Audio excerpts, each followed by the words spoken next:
Curiosos, ustedes me van a disculpar, pero está sonando el teléfono, me olvidé de apagarlo. Tati, mi sobrina. Un segundito y ya estoy con ustedes. Hola, Tati. Hola, tío Fran. ¿Cómo ¿Qué andás? haces? Bien, acá trabajando. ¿Cómo andás vos? Bien, todo bien. Tío, te llamo porque necesito pedirte un favor grande. Sí, decime, ¿qué puedo hacer? ¿Te acordás que yo te conté que el sábado cumpleaños mi amiga Cami? Sí, me acuerdo. Bueno, ella va a festejar, pero mi mamá no me puede llevar. ¿Vos me podés llevar? ¿Dónde queda más o menos la dirección? Y es cerca de la casa de la abuela. Si querés yo después lo busco bien en Google Maps y te muestro, porque no tengo acá la tarjeta. Bueno, no te hagas drama. Yo te llevo. Lo único que me surge un problema porque yo a la salida no te voy a poder ir a buscar. Así que, ¿no te podrá llevar el papá de la casa, de la Cami a la casa? Decime, ¿qué pasa? Sí, en realidad el problema es que Cami no tiene papá, tío. Tiene dos mamás. Ah, mirá vos. Bueno, entonces dame el teléfono de cualquiera de las dos, yo me comunico y arreglo con ellas, ¿te parece? Bueno, dale. Bueno, y contame, ¿cómo te está yendo en el cole? Bien, me va bien. El otro día me fue re mal en matemática, pero creo que lo voy a levantar.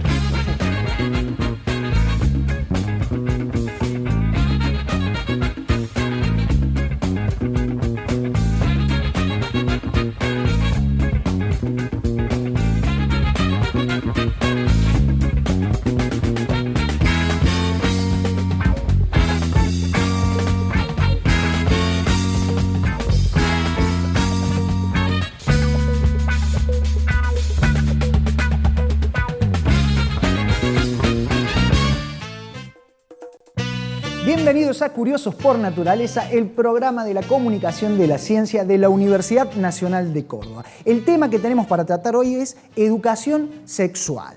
Y si bien durante los últimos años ha habido grandes avances en esta materia, todavía queda bastante por recorrer, sobre todo saber cómo aprenden los niños en las escuelas y cómo los padres enseñan en su casa. Entonces, para introducir al tema, vamos a ver un tape sobre esto.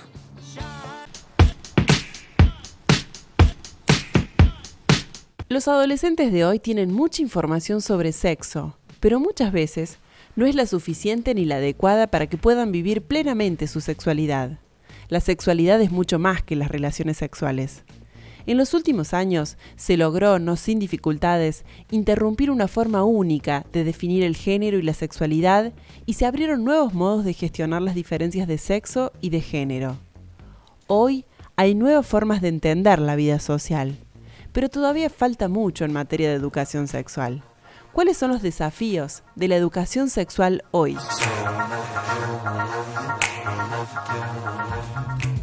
Educación sexual, un tema súper interesante, y para profundizar sobre ese tema hemos invitado el día de hoy a Eduardo Mattio, un investigador de la Universidad Nacional de Córdoba, así que se los presento a él y a su equipo.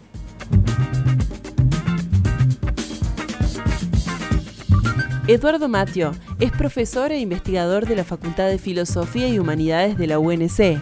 Investiga temas relacionados a la ética, la filosofía política y estudios de género. Formo parte del equipo de Eduardo Mattio, que está impulsando actualmente el Seminario de Educación, Género y Sexualidad. Y bueno, mi tema en particular es poder indagar en torno a las intervenciones posibles con la Ley de Educación Sexual Integral, que este año va a cumplir 10 años, valga la redundancia. Y quienes estamos participando como ayudantes a alumnos transitamos un proceso de formación en carácter pedagógico. Cursamos los profesorados, ya estamos prontos a egresarnos, y también tenemos algunas intervenciones en escuelas de la provincia y de la ciudad de Córdoba. Yo particularmente formo parte de otro proyecto que es el proyecto Filosofar con Niños, en donde uno de los ejes es la educación sexual integral en infancia, pero también en jóvenes, en adolescentes y jóvenes. Mi tema de trabajo es la construcción de identidades políticas dentro del movimiento de diversidad sexual y la relación que tienen dichos movimientos con el Estado. En eso se enmarca la relación con las leyes y el proceso de educación, en donde podemos analizar cuáles son las capacidades que tienen dichos colectivos de apropiarse de leyes, como es la Ley de Educación Sexual Integral, y qué capacidad tienen de poder generar una resignificación de las normas a partir en un contexto de educación, en un contexto estatal. Bien, en el próximo bloque entonces vamos a estar charlando con Eduardo acerca de educación sexual, pero Curiosos por Naturaleza tiene muchas cosas más, como el ojo curioso, las notas de la agencia de noticias Unciencia, y ya ahora llegó el momento de hacer un brevísimo corte, pero no se vayan porque enseguida volvemos con más Curiosos por Naturaleza.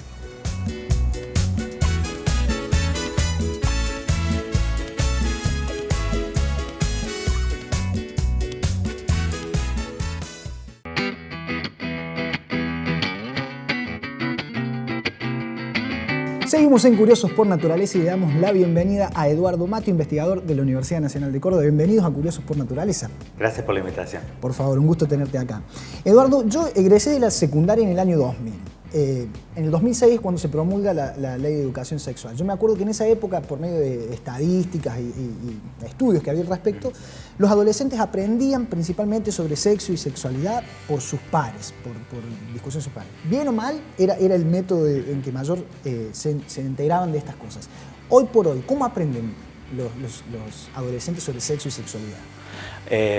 Bueno, es una buena pregunta porque lo cierto es que hay los chicos y las chicas que llegan a la escuela secundaria y que antes han pasado por la escuela primaria ya vienen con un montón de conocimiento acerca del género y la sexualidad que de alguna manera está presente en la cultura. Y entonces creo que la educación sexual integral es justamente la oportunidad para que todo eso que ya traen se pueda rectificar, modificar, ampliar, claro. Mejorar, pero el punto es que uno no debería perder de vista que siempre que hablamos de educación sexual, la educación sexual no solo es el conjunto de contenidos explícitos que se puedan plantear a lo largo de la trayectoria escolar que tiene un chico o una chica en la escuela, sino que también es ese conjunto de conocimientos, de actitudes, de procedimientos que se reciben a través de la televisión, a través de los medios y que, a ver, mucho de lo que los chicos y las chicas reciben acerca de educación sexual muchas veces viene a través del porno. Claro, sí, totalmente. Con lo cual se transforma en un excelente desafío para los docentes y las docentes del nivel medio porque, bueno, ese es un laboratorio desde donde poder ponerse a pensar, por ejemplo, qué es lo que hacemos acerca del amor, acerca de la sexualidad, acerca del género, acerca de las relaciones afectivas. Eduardo, y a pesar de lo que vos me decís de dónde aprenden los chicos, ¿cuáles son las inquietudes que los chicos devuelven a los docentes o al sistema en sí? ¿Cuáles son las dudas respecto a la sexualidad que tienen o plantean? Bueno, las dudas que los chicos y las chicas puedan tener son sumamente variadas, dependen de los contextos, dependen de los espacios, de las pertenencias del barrio en el que viven, del lugar a donde están. Por eso es que la ley de educación sexual y la implementación que ha tenido en los últimos años ha apuntado a que cuando hablamos de educación sexual tengamos en cuenta no solo las expectativas que puedan tener los chicos y las chicas, sino que también tengamos en cuenta una serie de contenidos que la escuela debería brindar, pero también estar atento a cuestiones que surgen en el contexto escolar o que surgen por fuera del contexto escolar. Entiendo. Por ejemplo, en un momento como el que vivimos ahora, sería muy difícil eludir la cuestión de la violencia de género, de los femicidios, cuando es algo de lo que se está hablando prácticamente todo el tiempo días, sí. en la televisión o en los medios gráficos, ¿no? Entonces, en ese sentido, uno puede tomarse de esos lugares para discutir algo que de alguna manera puede ser una preocupación de los chicos, pero también tiene que ser una preocupación de la sociedad, ¿no? de la sociedad. Entiendo. Eduardo, y hablando de un poco de educación y sexualidad, si te parece vamos a ver una nota que hicieron José y Diego en el seminario sobre género, sexualidad y espacios educativos que dicta la Secretaría de Asuntos Estudiantiles junto con la Facu de Filosofía. Vamos a ver el tema.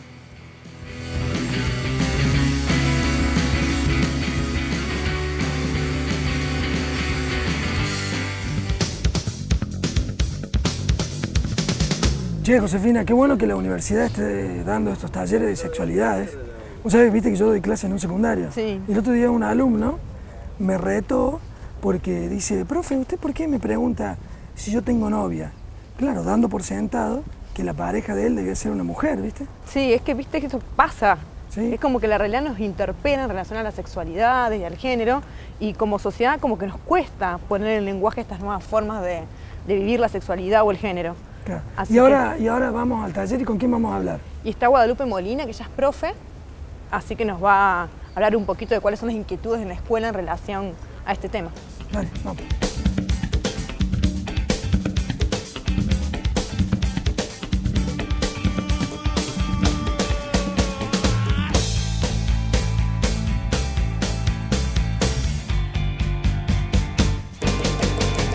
Bueno, estamos dictando un seminario que aborda las vinculaciones entre las problemáticas de género, sexualidad y espacios educativos. Como te decía, a 10 años de la sanción de la Ley de Educación Sexual Integral, cuáles son los desafíos, qué logros hemos transitado y qué mucho todavía nos falta por poder conversar y reflexionar colectivamente para hacer de algunos de los principios de esa ley, prácticas cotidianas en las escuelas. Niñas, niños y jóvenes han sido los que en parte nos han marcado la agenda, así como también muchos movimientos sociales hace rato que están reclamando tener espacios más democráticos para participar en las escuelas desde las experiencias y las identidades que cada uno porta y construye con los otros. Puntualmente estamos discutiendo mucho sobre el concepto de inclusión, qué significa incluir y desde qué sentidos podemos pensar la inclusión, ¿no? Para que no sea una inclusión excluyente, para que no sea una inclusión ligada a la tolerancia, sino para que sea realmente una inclusión ligada al reconocimiento de derechos y al reconocimiento del derecho a la educación que todos los sujetos tienen, ¿no? Fundamentalmente pensando cómo hacer más democráticos los espacios colectivos que habitamos y que construimos y cómo generar en las instituciones mayores márgenes de reflexividad sobre aquello que muchas veces no sabemos cómo manejar, cómo resolver, cómo abordar, ¿no? En relación a sexualidades disidentes, en relación a violencia de género, a personas trans, a adolescentes embarazadas, alumnos papás y demás cuestiones, ¿no?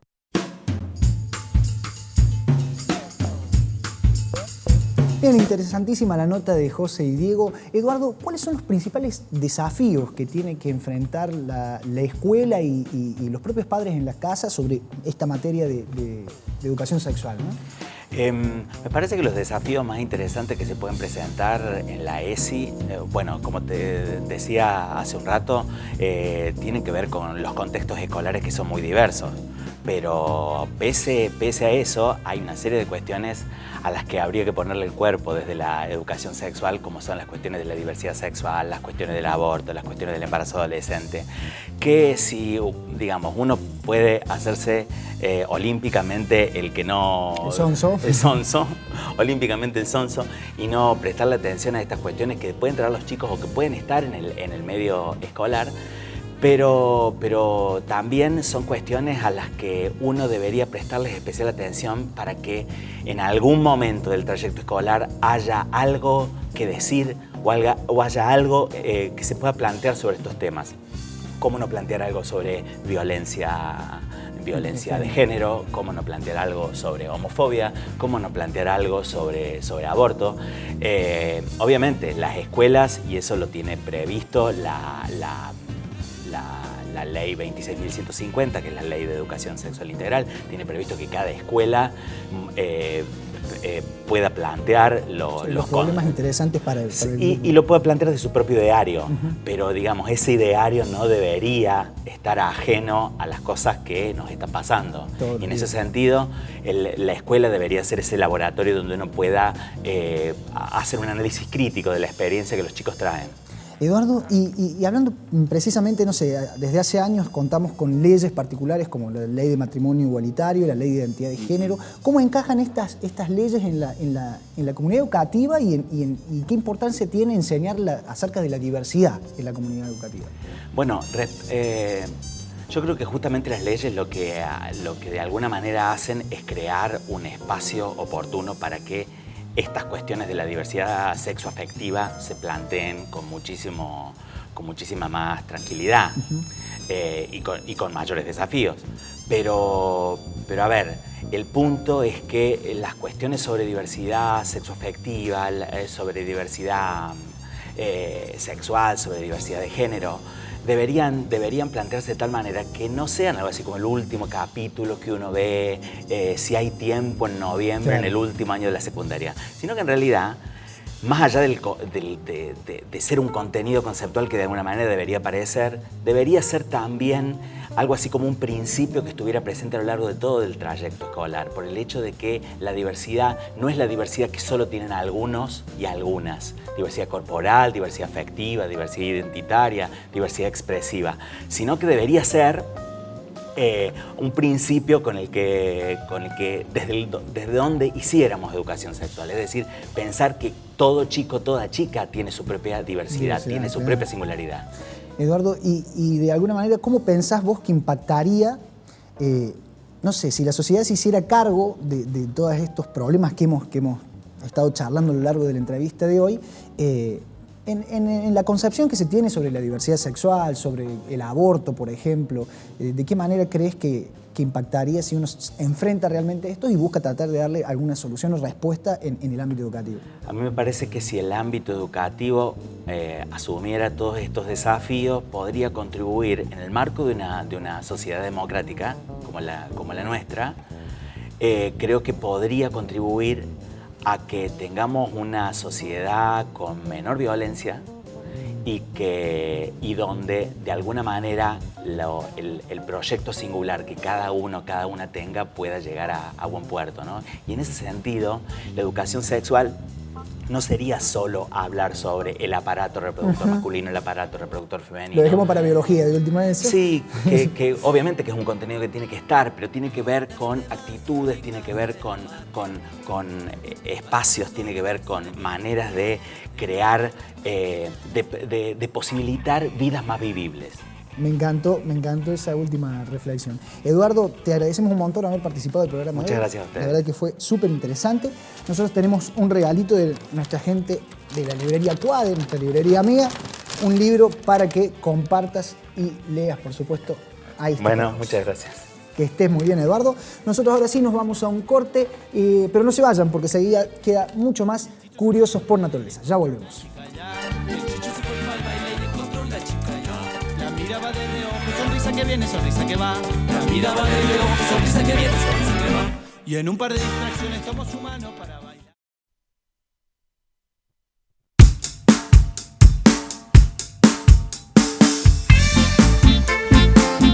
Seguimos en Curiosos por Naturaleza y ya está con nosotros Majo Villalba, periodista de la Agencia Ciencia. Hola Majo, ¿cómo estás? Hola Franco. Bienvenida nuevamente entonces. Bueno, muchas gracias.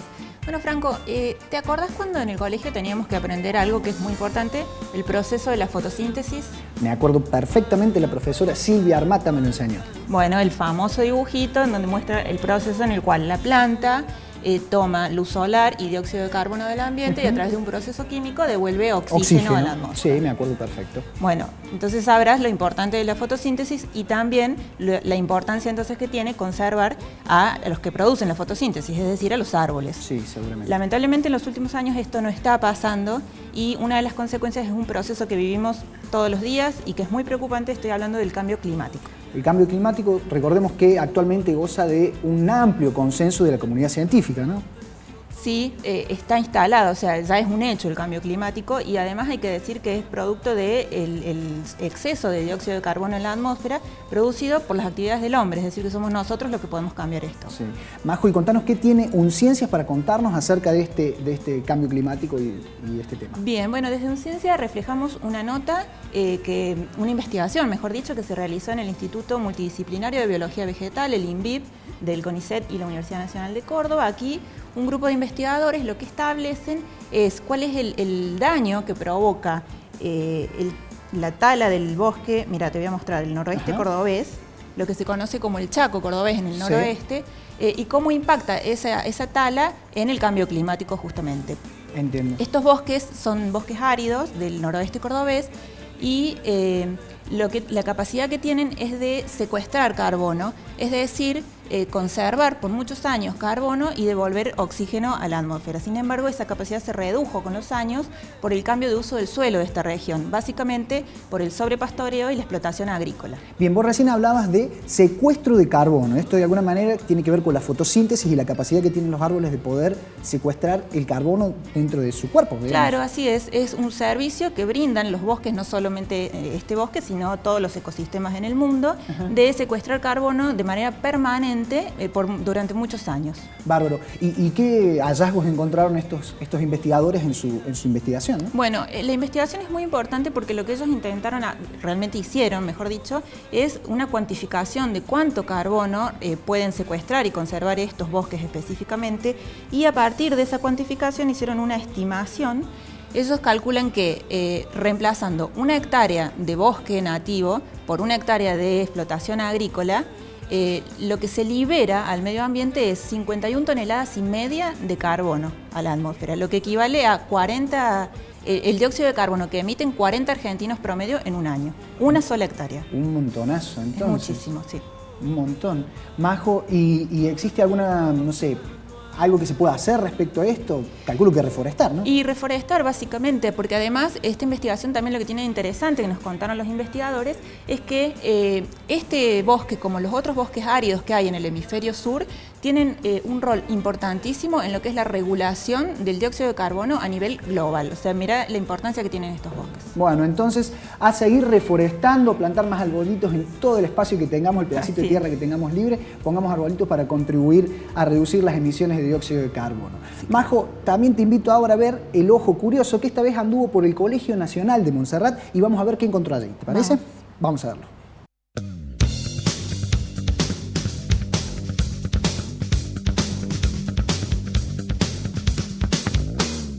Estamos aquí junto al famoso globo pizarra o globo negro, que fue utilizado por nuestros estudiantes a principios del siglo XIX.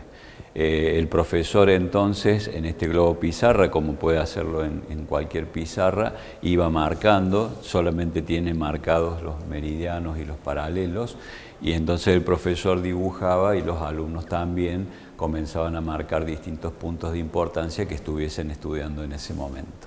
Nosotros aproximadamente tenemos que el uso fue hasta casi mediados del siglo XX, pero luego por una cuestión de preservarlo quedó en una habitación y hoy lo podemos exponer. Los orígenes siempre han sido extranjeros. Todo lo que exhibimos ha venido de Europa, fundamentalmente de Francia o Alemania.